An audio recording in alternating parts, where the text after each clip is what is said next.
आइए UGC net Ayurveda biology के module 8 की शुरुआत इतिहास और विकास से करें। आयुर्वेद, जिसका अर्थ है जीवन का विज्ञान, वैदिक परंपरा का उपवेद माना जाता है। चारों वेद अग, यजुर, साम और अथर्व स्वास्थ्य से जुड़े संकेत देते हैं, परंतु अथर्व वेद में चिकित्सीय और स्वास्थ्य संरक्षण से संबंधित सामग्री सबसे अधिक मिलती है। वैदिक काल में उपचार का दृष्टिकोण द्विआयामी था। एक ओर मंत्र, यज्ञ, आहुतियां और रक्षात्मक अनुष्ठान, और दूसरी ओर औषधियों, आहार विहार और आचरण पर आधारित व्यवहारिक पद्धतियां। ऋग्वेद के सूक्त औषधीय वनस्पतियों का गौरव करते हैं। रुद्र तथा अश्विनी कुमारों का उल्लेख चिकित्सकीय रूपकों के रूप में मिलता है। यजुर्वेद और सामवेद अनुष्ठानों पर केंद्रित हैं, जहां शुद्ध आचरण और प्रार्थनाएं रोग निवारण में सहायक मानी गईं। अथर्ववेद में जड़ी बूटियों, तावीज, मंत्र और रोग प्रतिकारक विधियों का व्यवस्थित उल्लेख है, और शरीर, मन, आत्मा तीनों स्तरों पर कल्याण की अवधारणा स्पष्ट दिखाई देती है। यही वैदिक भूमि आगे चलकर आयुर्वेद के समग्र समन्वित स्वरूप में परिपक्व होती है।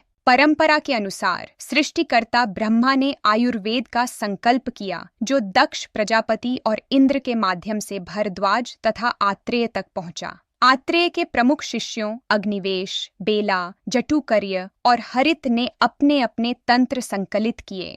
अग्निवेश तंत्र मूल रूप में लुप्त है, पर इसी का संशोधित रूप आगे चलकर चरक संहिता कहलाया। चरक संहिता आंतरिक चिकित्सा, काय चिकित्सा की आधार ग्रंथ है, जिसमें दोष धातुमल का सिद्धांत, अग्नि की केंद्रीय भूमिका, निदान की तर्क पद्धति, औषध निर्धारण और आहार विहार व्रतचर्या का विस्तृत विवेचन मिलता है। शल्य विद्या की धारा धन्वंतरि से जुड़ी मानी जाती है, जिसके प्रमुख प्रवर्तक आचार्य सुश्रुत हैं। सुश्रुत संहिता शल्य तंत्र, शरीर रचना, मर्म विज्ञान, उपकरण विन्यास, भ्रंशों, बंधनों और पुनर्निर्माण शल्य जैसे नासाप्लास्टी का प्रामाणिक प्रस्तुतिकरण करती है। बेला संहिता आत्रेय परंपरा की समानांतर कृति है, जो अंशतः उपलब्ध है। काश्यप संहिता कौमारभृत्य, स्त्री रोग और प्रसूति पर केंद्रित मानी जाती है, यद्यपि उसका बड़ा भाग लुप्त है। मध्यकाल में वाग्भट ने अष्टांग संग्रह और अष्टांग हृदय के माध्यम से चरक और सुश्रुत की धाराओं को समन्वित किया। यहाँ आयुर्वेद 8 शाखाओं अष्टांग में सुव्यवस्थित दिखाई देता है। शल्य तंत्र, शालाक्य तंत्र, काय चिकित्सा, कौमार भृत्य, अगध तंत्र, भूत विद्या, रसायन और वाजीकरण। इसके साथ ही माधवकृत माधव निदान ने रोग निदान और वर्गीकरण को व्यवस्थित रूप दिया। शार्ंगधर संहिता ने औषध निर्माण, मात्रा कल्पना और नाड़ी परीक्षा को बल दिया। भाव मिश्रकृत भाव प्रकाश ने द्रव्य गुण, आहार और व्यवहारिक चिकित्सा का सुलभ चिकित्सक उन्मुख रूप रखा। नालंदा जैसे बौद्ध अध्ययन केंद्रों ने आयुर्वेद को एशिया भर में पहुंचाया। भाष्य, अनुवाद और संवाद के माध्यम से तिब्बती और अन्य चिकित्सा परंपराओं के साथ पारस्परिक प्रभाव बना। इस प्रकार वैदिक सूक्तों की मंत्राधारित चिकित्सा से लेकर त्रिदोष सिद्धांत, सूक्ष्म शल्य प्रक्रियाएं और विकसित औषध निर्माण तक आयुर्वेद एक अनुकूलनशील समन्वित विज्ञान के रूप में क्रमशः परिपक्व होता गया। आज भी इसका केंद्र है व्यक्ति विशेष की प्रकृति, रोग पूर्व निवारण और शरीर मन आत्मा का संतुलन।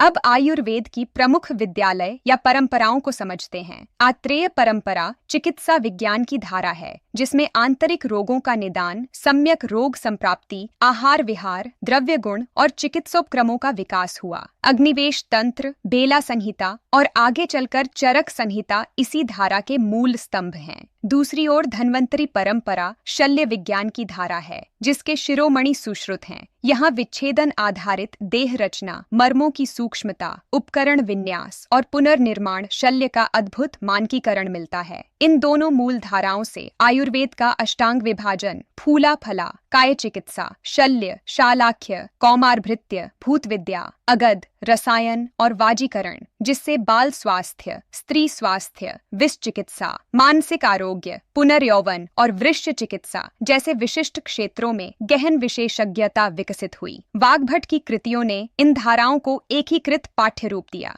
काश्यप परंपरा ने बाल एवं प्रसूति स्त्री रोग को विशेष बल दिया। माधव विद्यालय ने निदान के मानकों को स्पष्ट किया। कालांतर में केरल जैसे क्षेत्रीय विद्यालयों में पंचकर्म और धारा, पिंजिचिल, नवर किंजी जैसी विशिष्ट चिकित्सा विधाएं विकसित हुईं। परिणाम स्वरूप आज का परिदृश्य एकता में विविधता का है, समेकित मूल सिद्धांतों के साथ विविध अनुप्रयोग विद्यालय। अष्टांग आयुर्वेद की 8 शाखाएं आधुनिक संदर्भ में भी अत्यंत प्रासंगिक हैं। काय चिकित्सा संपूर्ण शरीर तंत्र से जुड़े रोगों में दोष धातु स्रोतस की विकृति, आहार विहार और औषध चयन का मार्गदर्शन देती है। यह चरक संहिता मूलाधार है। शल्य तंत्र में चीरा, चेष्टा, सुई धागा, अग्निकर्म, अस्थिभंग व्यवस्था और पुनर्निर्माण प्रक्रियाएं सुश्रुत संहिता के आधार पर मानक रूप में प्रस्तुत हैं। शालाक्य तंत्र कर्ण, नासिका, कंठ, नेत्र और मुख रोगों की विशिष्ट जांच उपचार का क्षेत्र है, जो आधुनिक ईएनटी और ऑप्थाल्मोलॉजी के समकक्षताओं से संवाद करता है। कौमारभृत्य नवजात से किशोरावस्था तक के पोषण, प्रतिपालन, औषध निर्धारण और साथ ही गर्भावस्था और प्रसूति विषयों से समन्वित है। यहाँ काश्यप परंपरा का उल्लेखनीय स्थान है। भूत विद्या को आधुनिक परिप्रेक्ष्य में आयुर्वेद की साइकाइट्री भी कहा जा सकता है, जहाँ मनोदैहिक असंतुलन, उन्माद, अवसाद और आशंका जैसे विषयों में आध्यात्मिक, औषधीय और परामर्श तीनों का समन्वय होता है। अगध तंत्र विश्व विज्ञान है, सर्पदंश, वृश्चिक दंश, वनस्पति या धातु विष, दूषित आहार पानी और उनके प्रतिकारक, साथ ही लोक स्वास्थ्य, पब्लिक हेल्थ की सावधानियां, रसायन दीर्घायु, ओज, मानसिक स्पष्टता और प्रतिरक्षा वर्धन के लिए आहार विहार और विशिष्ट योगों का सुव्यवस्थित मार्ग है। वाजीकरण, प्रजनन स्वास्थ्य, वंध्यत्व समाधान, दाम्पत्य कल्याण और वीर्य आरंभ शक्ति के संवर्धन पर केंद्रित है। समग्रतः ये 8 शाखाएं उपचार, निवारण और नियम पालन के समन्वय से व्यक्ति केंद्रित समग्र स्वास्थ्य संरचना प्रस्तुत करती हैं। आयुर्वेद के मौलिक ग्रंथ और व्याख्याएं इस ज्ञान परंपरा की रीढ़ हैं। बृहत त्रयी, चरक संहिता, सुश्रुत संहिता और अष्टांग हृदय समस्त सिद्धांतों का प्रधान स्रोत है। यही कारण है कि शिक्षा संरचनाएं इन्हीं पर आधारित रहती हैं। लघुत्रयी, माधव निदान, शार्ंगधर संहिता और भाव प्रकाश निदान मानकीकरण, औषध निर्माण और द्रव्य गुण विज्ञान को व्यावहारिक रूप में पुष्ट करती हैं।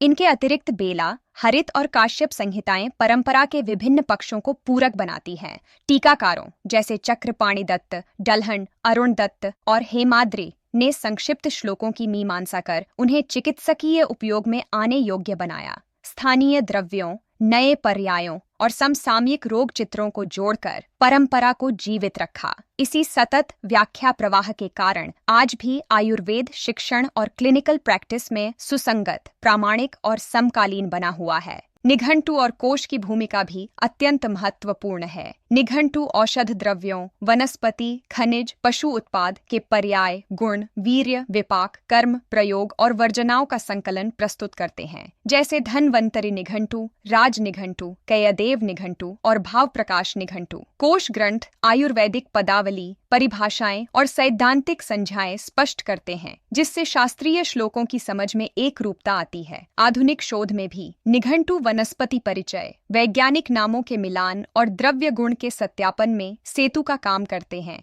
जबकि कोश छात्र और चिकित्सक दोनों के लिए शाब्दिक स्पष्टता प्रदान करते हैं। समकालीन प्रकाशनों ने आयुर्वेद को वैश्विक संवाद में स्थापित किया है। सरकारी और शैक्षणिक पत्रिकाएं जैसे AYU, ancient science of life, journal of research in Ayurveda, clinical studies, pharmacology और समीक्षात्मक लेख प्रकाशित करती हैं। CCRS मोनोग्राफ, क्लिनिकल ट्रायल्स और डिजिटाइज्ड डेटाबेस के माध्यम से प्रमाण संग्रह करता है। API, आयुर्वेदिक फार्माकोपोआया ऑफ इंडिया और AFI, Ayurvedic formulary of India, गुणवत्ता मानक और विनिर्माण एक रूपता सुनिश्चित करते हैं। आधुनिक ग्रंथ जैसे द्राव्यागुना विज्ञाना की कड़ियां शास्त्रीय संदर्भों को वनस्पति विज्ञान, रासायनिक घटकों और समकालीन साक्ष्यों से जोड़ती हैं। योग और आयुर्वेद के संयुक्त प्रकाशन, आहार विज्ञान के आधुनिक संवाद और रोग विशेष के लिए प्रोटोकॉल, ये सब आयुर्वेद के अनुप्रयोग को वैज्ञानिक और सुलभ बना रहे हैं। पोर्टल और डिजिटल लाइब्रेरी जैसे आयुष रिसर्च पोर्टल और NIIMH शोध और शास्त्रीय साहित्य तक सहज पहुंच देते हैं। अंतर्राष्ट्रीय सहयोग, WHO, बेंचमार्क और संयुक्त परियोजनाएं आयुर्वेद को वैश्विक स्वास्थ्य विमर्श में विश्वसनीय स्थान प्रदान कर रही हैं। सरकारी पहलों ने इस विकास को गति दी है। 2014 में स्थापित ministry of Ayush, Ayurveda, yoga and naturopathy, यूनानी, सिद्धा, होम्योपैथी, नीति निर्माण, शिक्षा, अनुसंधान और औषध मानकीकरण का समन्वय करती है। NCISM national commission for Indian system of medicine पाठ्यचर्या, संस्थागत गुणवत्ता और प्रवेश प्रणालियों का विनियमन करता है। NIA, AIIA और IPGTNRA जैसे संस्थान उच्च शिक्षा, अनुसंधान और समेकित रोगी सेवा के केंद्र हैं। CCRAS क्लिनिकल ट्रायल्स औषधीय वनस्पतियों के डेटाबेस और अनुसंधान सहयोग को आगे बढ़ाता है। PCIM DARNNH फार्माकोपोआया कमीशन API और AFI के माध्यम से दवाओं के मानक तय करता है। नेशनल AYUSH मिशन देश भर में AYUSH अस्पतालों, डिस्पेंसरीज, शिक्षा संस्थानों और ड्रग टेस्टिंग लैब्स की क्षमता बढ़ाता है। PHCs में AYUSH सेवाओं के सहस्थापन, हेल्थ एंड वेलनेस सेंटर्स और जन जागरूकता कार्यक्रमों से पहुंच और विश्वास दोनों बढ़े हैं। अंतर्राष्ट्रीय समझौते, WHO के साथ सहयोग, EAU शाधी जैसे डिजिटल प्लेटफॉर्म, GMP और फार्माकोविजिलेंस, ये सब सुरक्षा, गुणवत्ता और पारदर्शिता सुनिश्चित करते हैं। शोध वृत्तियां, PhD सहयोग और केंद्रों की स्थापना जैसे diabetes and metabolic disorders, systems medicine और fundamental and translational research Ayurveda को विज्ञान सम्मत, साक्ष्य समर्थित और भविष्य उन्मुख बनाते हैं। संक्षेप में, वैदिक उद्गम से लेकर अष्टांग विस्तार, मूल ग्रंथों और टीकाओं की परंपरा, निघंटु कोश की मानकीकरण भूमिका, आधुनिक शोध प्रकाशन और सशक्त सरकारी तंत्र, ये सभी धाराएं मिलकर आयुर्वेद को एक समेकित, व्यक्ति केंद्रित और प्रमाण समर्थ प्रणाली बनाती है। आत्रेय की चिकित्सा धारा और धन्वंतरि की शल्य धारा ने जो द्विआधार रखा, वह आगे चलकर 8 शाखाओं के रूप में पुष्पित पल्लवित हुआ। वाग्भट, काश्यप, माधव, शार्ंगधर और भावमिश्र जैसे आचार्यों ने इसे शिक्षण उपयुक्त, चिकित्सक उन्मुख और व्यावहारिक रूप दिया। आज भी आयुर्वेद की कालजयी विशेषता यही है: निवारण पर बल, प्रकृति आधारित वैयक्तिकरण और शरीर मन आत्मा की एकात्म दृष्टि, जो आधुनिक स्वास्थ्य देखभाल के साथ संवाद करते हुए वैश्विक कल्याण का विश्वसनीय आधार प्रस्तुत करती है।